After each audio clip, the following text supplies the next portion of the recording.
Саламатсыздар ма балалар? Саламатсыздар. Сәлем, сәлем.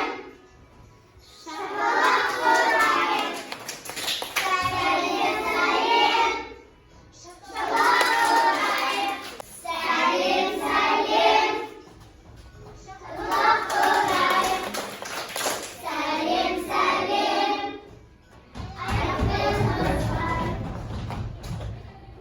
Балалар, бүгін ауа райы қандай болып тұр? Жабық. Жылдың қай күні қазір?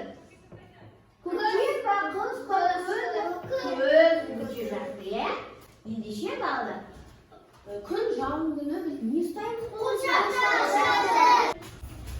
Ал, кімнің қасына қандай сұрақ келеді? Жаңбырдың тұмшыларына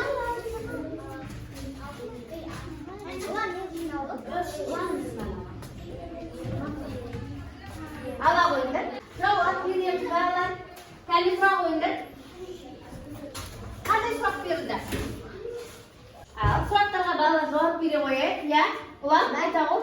Мәтінде неше Түрі бар дейді. Мәтіннің неше түрі бар? 3. Мәтіннің 3 түрі бар. Қандай балалар? Қандай мәтіннің түрлері бар? Айта қойып. Сипаттау. Пайымдау мәтіні. Мәтіні өте жақсы. Мансұр, отыра қой, кім? Сөйлемнің соңына қандай түрі Ұлан. Ұлан. Сөйлемнің соңына қандай тыныс белгісі қойылады? Нүкте. Тағы. Сұраулы. Леп белгісі. Леп белгісі. Мансұр өзіміз жауап береміз. Я. Әрі қарай. Отыра қой. Фатима, қандай сұрақ?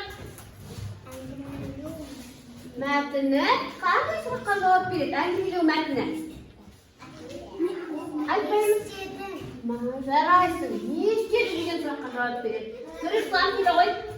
Айымдау мәтіні қандай сұраққа жауап береді? Неліктен деген сұраққа жауап береді? Жарайсың. Неліктен деген сұраққа жауап береді? Сөйлем дегеніміз не? Не? Сөйлем дегеніміз не? Ережесі бала, сөйлем дегеніміз не? Аяқталған сөздердің ойды білдіреді. Аяқталған ойды білдіреді. Ережені жаттаймыз. мәтіні қандай сұраққа жауап береді? Сипаттау мәтіні қандай деген сұраққа жауап береді. Жарайсыңдар балалар. Балалар, сіздердің алдарыңызда мынандай ұялы телефон тұр, е? Мен сіздерге берген жасымай дегенді балалар, осы телефонға тапсырасыңдар. Кім көп тапсырма орындайды, кім тақтаға сабақ айтады, кім өте жақсы сабаққа қатысады, осы телефонға жинай бересіңдер, е, балалар. Балалар, бүгінгі біздің жаңа сабағымыз хабарлы сөйлем деп аталады. Біз өткен сабақтарда сөйлем дегенімізге, сөйлем дегеніміз аяқталған ойды білдіреді. Сөйлемнің соңына қандай белгілер қойылады дедік жаңа?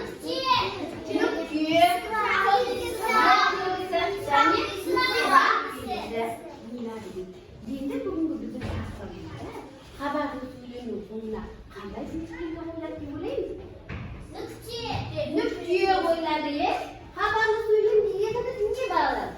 Хабарлы сөйлем дегеніміз бірдеңенің жайын хабарлау мақсатында айтылған сөйлемді хабарлы сөйлем деп атаймыз.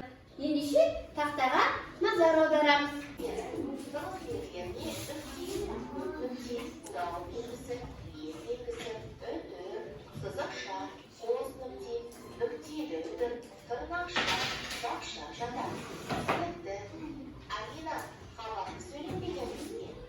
Егер сөйлем бір нәрсені хабарлап тұрса, бұл хабарлы сөйлем болады.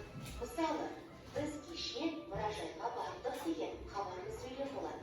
Соңына нүкте қоямыз. Жарайды.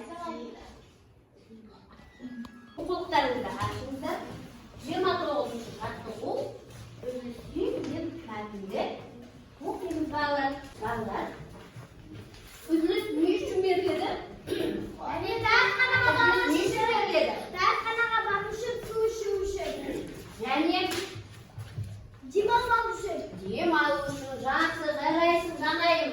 Өте жақсы жауап беріп жатырсың. Үзіліс кезінде дем алудың ережелерін құрастыру білесіз бе? Иә.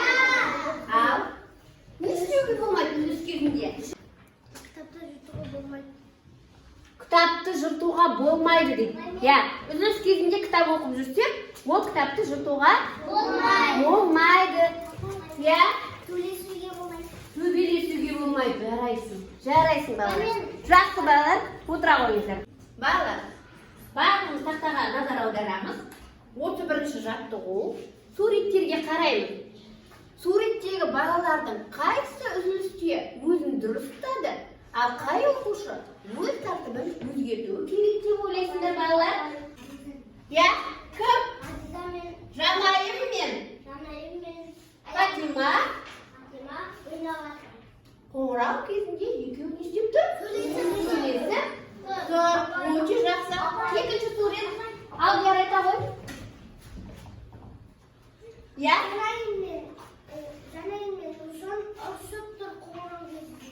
Жақсы. Үшінші сурет бойынша Фатима. Ат қоямыз балаларға. Шахмат ойнап жатыр. Келесі сурет. Төртінші. Ұлан айта ғой. Кім? Кітап оқып отыр. Өте жақсы. Келесі. Иә? Сабыр. Ат қоямыз. Кім мына балалар? Нұрыстаммен Алдияр деймін. Кітаппен Нұрыстамды ұрып жүр. Үзілісте жүгіріп жүр, е?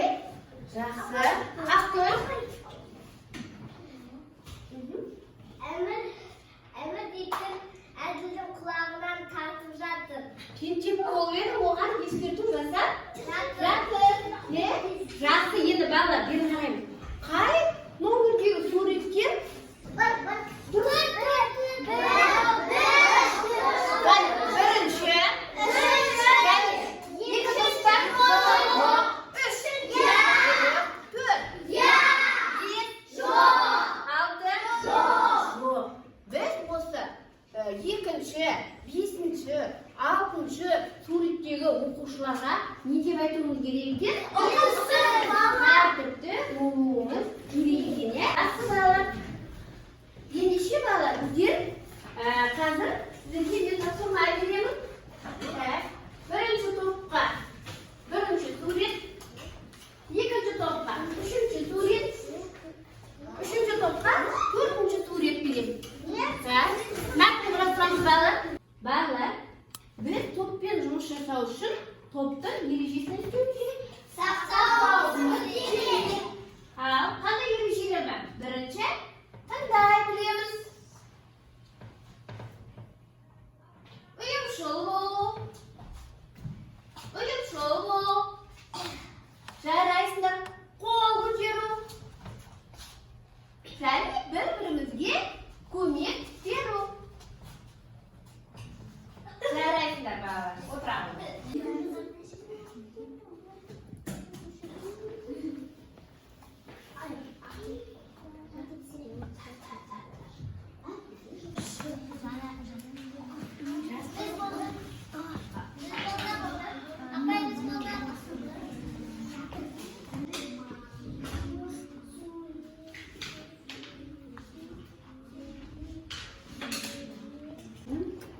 Иә, Аяна, айта ғой. Жанайым мен Фатима екеуі сөйлесіп жатыр. Сөйлесіп, естір, иә? Иә. Бірислам мен Алдияр екеуі шахмат ойнап жатыр. Кім? Аярым? Алдияр мен Жанайым кітап оқып жатыр. Кітап оқып отыр. Жарайсың. Үзіліс кезінде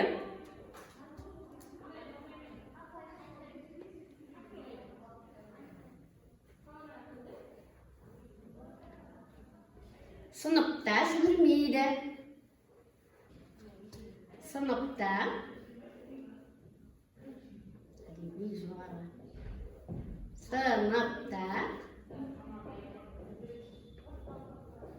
жүгірмейді. Әдемі жаз. Әдемі етіп жазамыз. Жүгірмейді.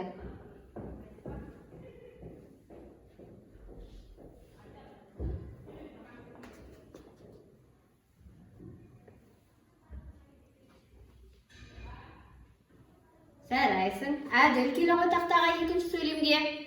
Балалар, жаңбыр әлі басылмай тұр. Біз кір жайып қойып едік. Енді кіріміз не істеп қалатын болды? Суып қалатын болды. Тез етіп қана мына кірлерімізді жинап алайық, е? Жарай, кім? Келе ғой. Жоқ, біртіндеп келеміз. Я, айта ғой. Сұраққа жауап бере ғой. Хабарлы сөйлемнің соңына қандай тыныс белгісі қойылады? Қойылады. Нүкте. Нүкте қойылады, е? Жақсы.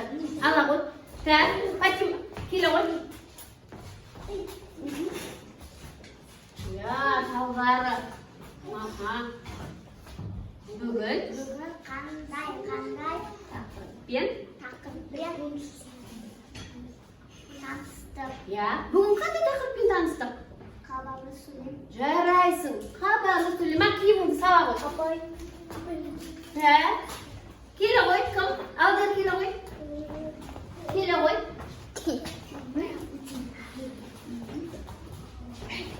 Я, оқи ғой. Үзілісте өзіңді қалай ұстау керек? Қалай ұстау керек үзілісте? Жүгірмеу керек, кітапты жыртпау керек, кітаппен ұрмау керек. Жақсы, отыра ғой. Оқи ғой. Хабарлы сөйлем дегеніміз не? Хабарлы сөйлем дегеніміз не? Я? Бірдеңенің жайын не істеу мақсатында? Хабарлау, баяндау мақсатында айтылған сөйлемді қандай сөйлем деп атаймыз? Хабарлы сөйлем деп атаймыз. Я? Жақсы. Келе ғой, Фатима. Я?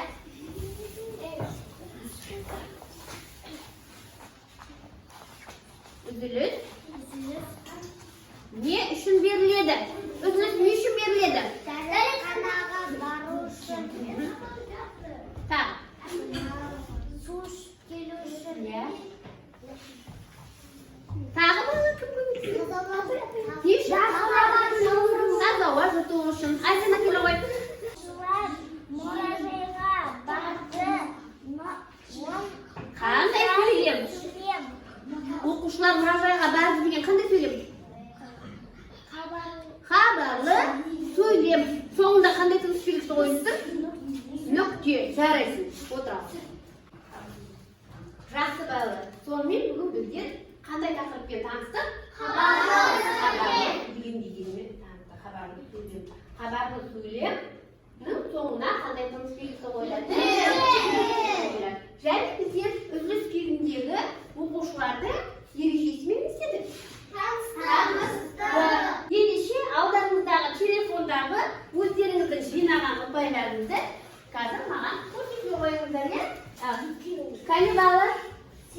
Жарайсың. Так, Азина сенде 3, Мамсун 4, Аяна 4. Жарайсыңдар балалар. Үйге тапсырма, хабарлы сөйлем дегеніне ережені жаттап келеміз. Бүгінгі сабаққа өте жақсы қатысқандарыңызға рахмет. Сабақ аяқталды. Сау болыңыздар.